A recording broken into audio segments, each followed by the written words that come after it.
Hello everyone, welcome to UPSC IQ tab. आज के इस वीडियो में हम एक और पोटेंशियल टॉपिक के बारे में बात करने वाले हैं जो हमारे प्रीलिम्स 2024 एग्जामिनेशन के अंदर पूछा जा सकता है। यहाँ पर जो हमारा टॉपिक है that is regarding fintech sector in India. Fintech sector की इंपॉर्टेंस क्या है और किस तरीके से भारत के अंदर वो इंक्रीज़ हो रहा है, इसके बारे में आज की वीडियो में हम डिस्कस करने वाले हैं। सबसे पहली चीज़ तो फिनटेक का मतलब क्या होता है। फिनटेक एक एक्रोनिम है जिसका फुल फॉर्म होता है फाइनेंशियल टेक्नोलॉजी। इसको ब्रेक कीजिए। फिन का मतलब है फाइनेंशियल, टेक का मतलब है टेक्नोलॉजी। तो ये एक फाइनेंशियल टेक्नोलॉजिकल सेक्टर है जो कि डिजिटल प्लेटफॉर्म्स का इस्तेमाल करता है, अलग अलग सॉफ्टवेयर का इस्तेमाल करता है, अलग अलग सर्विसेज का इस्तेमाल करता है। मेन एम क्या होता है, भारत के अंदर फाइनेंशियल सर्विसेज को इंक्रीज़ करना, मतलब पेमेंट स्ट्रक्चर को, डिजिटल पेमेंट्स को, लोन लेना, ये सब चीज़ें जो हैं, मतलब फाइनेंशियल सर्विसेज जो हैं वो प्रोवाइड करने के लिए इन फिनटेक सेक्टर्स को यहाँ पर बनाया गया है। ठीक है, इसमें क्या क्या होता है देखिए। पेमेंट कर सकते हैं आप, जैसे आप पेमेंट कर सकते हैं, पेमेंट रिसीव कर सकते हैं, आप लैंडिंग कर सकते हैं, मतलब आप लोन ले सकते हैं, आप इंश्योरेंस ले सकते हैं, आप अपना पैसे को सही तरीके से मैनेज कर सकते हैं। जैसे आपको मान लो अलग अलग कंपनी में इन्वेस्टमेंट करना है तो उसके लिए वेल्थ मैनेजमेंट वगैरह आप कर सकते हैं। इस तरीके की जितने भी फाइनेंशियल सर्विसेज होती है ना, वो सारी की सारी आप फिनटेक के थ्रू कर सकते हैं। नाउ रिसेंटली पार्लियामेंट के अंदर एक रिपोर्ट आई है। रिपोर्ट किसने दी है? रिपोर्ट दी गई है standing committee on communication and IT यानी कि इंफॉर्मेशन टेक्नोलॉजी के द्वारा। और इस पर्टिकुलर रिपोर्ट के अंदर ये मेंशन किया गया है कि भारत के अंदर जितने भी फिनटेक कंपनीज हैं ना, उनमें से majority fintech companies foreign companies हैं। मतलब जो फॉरेन ओन्ड फिनटेक कंपनीज है वो डोमिनेट करती है हमारे डिजिटल पेमेंट सिस्टम को। मतलब डिजिटल पेमेंट सिस्टम को टेक्निकली किसको डोमिनेट करना चाहिए? भारत ओन्ड फिनटेक कंपनीज, मतलब इंडिया ओन्ड फिनटेक कंपनीज को डोमिनेट करना चाहिए। वो डोमिनेट कौन करती है? फॉरेन ओन्ड, मतलब जो दूसरे देशों की कंपनीज हैं वो लोग यहाँ पर डोमिनेट करते हैं। ठीक है, जैसे कि फ़ोनपे हो गया, गूगल पे हो गया, ये सब इंडिया का। देखो यहाँ पे इंडिया का पेटीएम है, भीम यूपीआई है, ये सब इंडिया का है। लेकिन अगर आप देखें फ़ोनपे, गूगल पे, बिकॉज देखो फ़ोनपे जो है उसको कौन हेड करता है, मतलब उसका ओवरऑल हेड कौन है? That is Walmart. वॉलमार्ट एक कंपनी है यूएसए की, उसने फ़ोनपे को खरीद रखा है। गूगल पे आप जानते ही हैं, गूगल कंपनी जो है जो यूएसए की है, वो पर्टिकुलर कंपनी इसको डोमिनेट करती है, वो इसको ओन करती है, राइट। सो ये जो फ़ोनपे, गूगल पे, ये सब है, ये लोग हमारे इंडियन फाइनेंशियल सेक्टर को डोमिनेट कर रहे हैं। अगर आप ओवरऑल मार्केट शेयर की बात करते हैं तो मार्केट शेयर में भी फ़ोनपे जो है वो ऑलमोस्ट 47% हमारा मार्केट शेयर कैप्चर कर रहा है। मतलब सोचो, हमारा पेटीएम, भीम पे, ये सब होने के बावजूद फ़ोनपे है जो कि सबसे ज़्यादा पॉपुलर है और सबसे ज़्यादा इस्तेमाल किया जाता है। और सेकंड नंबर पे जो है गूगल पे है, ऑलमोस्ट 37%। अगर आप यहाँ पर 47 और 37 को ऐड कर ले तो मोर देन 75% जो हमारा डिजिटल स्पेस है, जो पेमेंट स्पेस है, वो तो एक्चुअली दो फॉरेन कंपनीज डोमिनेट कर रही हैं, फ़ोनपे एंड गूगल पे। मतलब इंडिया का जो भीम यूपीआई है उसका तो 0.5% भी नहीं है मार्केट शेयर। ठीक है, आई होप आप समझ पा रहे हैं। Same goes with Paytm. Paytm का ये मार्केट शेयर बहुत ही कम है। सो जो फॉरेन ओन्ड कंपनीज हैं वो ज़्यादा डोमिनेट करती हैं as compared to Indian companies. यही एक टाइप से कंसर्न रेज किया गया है रिसेंटली, पार्लियामेंट के अंदर मेंशन किया गया है। ठीक है, और जो कमेटी है उसने जो रिपोर्ट दी है ना, उसके अंदर ये मेंशन किया गया है कि अगर हमें अपने फाइनेंशियल सर्विसेज को स्ट्रॉन्ग रखना है, फाइनेंशियल सेक्टर को स्ट्रॉन्ग रखना है, तो ये बहुत इंपॉर्टेंट है कि जो हम फिनटेक कंपनीज है ना, उसको हम प्रॉपरली रेगुलेट करते रहें, टाइम टू टाइम रेगुलेट करें उसको। और अगर हमें कोई किसी चीज़ को रेगुलेट करना है तो जो हमारे लोकल ऐप्स होंगे, मतलब इंडिया के अंदर जो बनाए गए पेमेंट ऐप्स होंगे, उनको रेगुलेट करना आसान होगा as compared to foreign apps. Because foreign apps जो हैं अपने खुद के ही कुछ प्री कंडीशंस के साथ आते हैं, right. They have their pre condition set कि अगर हमें ये फैसिलिटीज़ मिलेंगी हम तभी ग्रो करेंगे, अगर हमें ये चीज़ें मिलेंगी तभी हम आगे बढ़ पाएंगे, राइट। बट ऐसा लोकल ऐप्स में नहीं होता है। आई होप आप समझ पा रहे हैं कि देखिए फाइनेंशियल सेक्टर को स्ट्रॉन्ग रखने के लिए जितने भी बेसिकली फिनटेक कंपनीज हैं उनको रेगुलेट करना बहुत इंपॉर्टेंट है। और रेगुलेशन के लिए इंपॉर्टेंट है कि जो डोमेस्टिक कंपनीज हैं उनको बेटर तरीके से रेगुलेट किया जा सकता है as compared to foreign apps. ठीक है, इसके अलावा जो फिनटेक्स होते हैं, फाइनेंशियल टेक्नोलॉजीज होती हैं, उनकी इंपॉर्टेंस क्या है? पहली चीज़ तो फाइनेंशियल सर्विसेज को इंक्रीज़ करने के लिए काफ़ी इंपॉर्टेंट है, स्पेशली ऐसी पॉपुलेशन जो कि अनबैंक पॉपुलेशन है, अंडर बैंक पॉपुलेशन है, मतलब जो बैंकिंग सर्विसेज का उतना ज़्यादा इस्तेमाल नहीं करती है, उनके लिए ये फाइनेंशियल सर्विसेज एक इंक्लूजन का एक बहुत इंपॉर्टेंट मीडियम है। गाँव में बहुत सारे लोग हैं जो कि बैंक तक डेली नहीं जा पाते हैं या फिर रेगुलरली नहीं जा पाते हैं, तो वो लोग फ़ोन के थ्रू पेटीएम, फ़ोनपे, इनको इस्तेमाल करके बेसिकली अपना जो डिजिटल सर्विसेज है, फाइनेंशियल सर्विसेज है, उसको वो लोग अंजाम देते हैं, राइट, उसको वो लोग कर पाते हैं। इसके अलावा जो फाइनेंशियल ट्रांजेक्शन्स होते हैं, उस फाइनेंशियल ट्रांजेक्शन्स को करने के लिए आपको हर बार बैंक या पोस्ट ऑफिस ना जाना पड़े।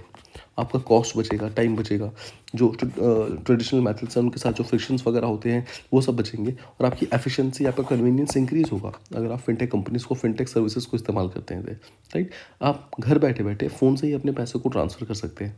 तो इस तरीके से आपकी ओवरऑल एफिशिएंसी जो है वो काफ़ी ज़्यादा इंक्रीज़ हो जाती है, एनहांस हो जाती है। तीसरी, ओवरऑल अगर पेमेंट स्ट्रक्चर इंक्रीज़ होगा, पेमेंट का जो रेट है वो इंक्रीज़ होगा, तो ओवरऑल जो इंडियन इकोनॉमी है वो भी काफ़ी ग्रो करेगा, वो भी काफ़ी इनोवेशन के साथ आगे बढ़ पाएगा। जो न्यू अपॉर्चुनिटीज़ है उसको हम टैप कर पाएंगे। अलग अलग जो मार्केट्स हैं एंटरप्रेन्योरशिप के लिए, स्टार्टअप्स के लिए, कंज्यूमर्स के लिए, ये सब चीज़ें काफ़ी अच्छे से ग्रो कर पाएंगी अगर हमारा फिनटेक सेक्टर यहाँ पर स्ट्रॉन्ग रहता है तो। ठीक है, हम देखते हैं कि इंडिया के अंदर कौन कौन से सेगमेंट्स हैं बेसिकली फिनटेक सेक्टर में। ध्यान रखिएगा, अलग अलग कंट्री के अलग अलग सेगमेंट्स हो सकते हैं। भारत के अंदर 4 मेन टाइप के सेगमेंट्स हैं। सिंपल वर्ड्स में कहूँ तो जो फिनटेक सेक्टर है वो 4 मेन पार्ट्स में डिवाइडेड है।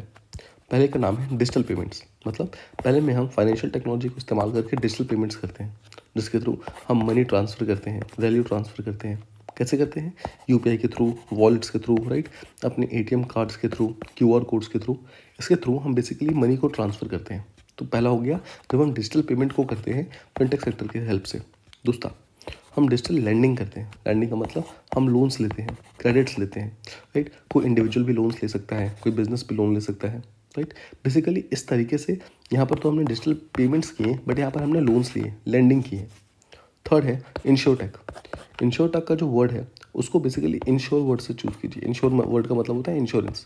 सो इंश्योरेंस से रिलेटेड जितने भी टेक्नोलॉजिकल कंपनीज हैं, मतलब ऐसे कंपनीज जो कि इंश्योरेंस के प्रोडक्ट्स प्रोवाइड करती है, उसको डिस्ट्रीब्यूट करती है, डिलीवर करती है, उसको मैनेज करती है, ये सारी की सारी कंपनीज इंश्योरटेक कहलाती है। And finally wealth tech. Wealth tech का मतलब है ऐसी कंपनीज जो आपकी वेल्थ मैनेजमेंट में हेल्प करती है, जैसे कि आपके पैसों को इन्वेस्ट करने में हेल्प करेगा। जैसे आपने ग्रो ऐप के बारे में सुना होगा, राइट। ग्रो ऐप हो गया, जीरोधा ऐप हो गया, ये सब क्या होते हैं? ये सब आपको अलग अलग तरीके से वेल्थ मैनेजमेंट सिखाते हैं, आपको पैसा इन्वेस्टमेंट सिखाते हैं, पैसा इन्वेस्टमेंट करके देते हैं, फाइनेंशियली एडवाइजेस वगैरह प्रोवाइड करते हैं, राइट। तो इन सबको हम वेल्थ टेक के सेक्टर के अंदर डालते हैं। सो आई होप आप समझ गए। 4 मेन सेगमेंट्स हैं।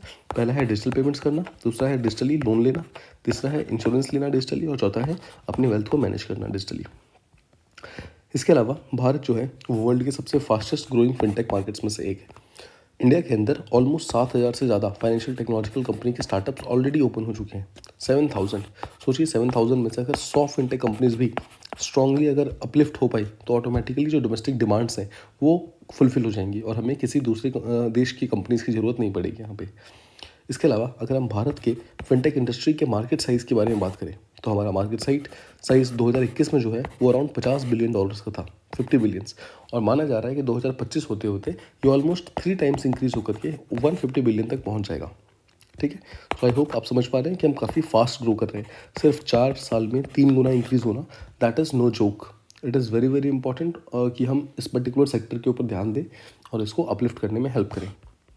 अब देखते हैं कौन कौन सी रेगुलेटरी बॉडीज़ हैं जो कि फिनटेक को रेगुलेट करती है इंडिया में। पहली है आरबीआई। देखिए, आरबीआई का मेन काम ये है, ऐसी कोई भी बेसिकली फाइनेंशियल सेक्टर्स जो कि डिजिटल पेमेंट्स, डिजिटल लेंडिंग या फिर कोई न्यू बैंक्स हैं, इनको रेगुलेट करने में काम करता हो, वो सब आरबीआई करती है। ठीक है, डिजिटल पेमेंट्स को, डिजिटल लेंडिंग को, न्यू बैंक्स, इन सबको कुछ भी करे तो वो बेसिकली आरबीआई करेगा। तो इसके रिस्पेक्टिव में जितने भी एनबीएफसीज, जितने भी बैंक्स, जितने भी क्रेडिट ब्यूरोज, पीएसपीज, ये सब जितनी भी चीज़ें हैं, इन सबको आरबीआई खुद रेगुलेट करता है। ठीक है, ध्यान रखिएगा, डिजिटल पेमेंट्स, डिजिटल लैंडिंग, जो हमने ऊपर बात की थी, डिजिटल पेमेंट, डिजिटल लैंडिंग, ये जो दोनों जो पहले पिलर्स थे, इनको आरबीआई खुद रेगुलेट करता है। ठीक है, सो भारत का जो मनी मार्केट है, फॉरेन एक्सचेंज मार्केट है, इन सबको रेगुलेट करने का मेन काम आरबीआई खुद करता है। सेकेंड रेगुलेटर जो है वो सेबी है। सेबी बेसिकली उन सारे मार्केट्स को, उन सारी कंपनीज को रेगुलेट करता है जो कि सिक्योरिटी से रिलेटेड है, राइट, जहाँ पर स्टॉक ब्रोकिंग होती है, इन्वेस्टमेंट होता है, राइट, कहीं पर एडवाइजरीज वगैरह हो जाती हैं, इन सब चीज़ों को यहाँ पर सेबी खुद ध्यान रखता है यहाँ पर। थर्ड है insurance regulatory development authority of India. Now, कोई भी ऐसी फिनटेक कंपनीज जो आपको इंश्योरेंस प्रोवाइड करती है, राइट, जो आपको थर्ड पार्टी एजेंट्स की तरह काम करती है इंश्योरेंस के लिए, इन सबको बेसिकली जो insurance regulatory development authority of India है वो खुद यहाँ पर रेगुलेट करता है। सिंपल वर्ड्स में बोलूँ तो देखिए, डिजिटल पेमेंट्स को आरबीआई करता है, डिजिटल लैंडिंग को आरबीआई करता है, इंश्योरेंस वाले को आईआरडीआई करता है, और वेल्थ टेक को यहाँ पर सेबी करता है।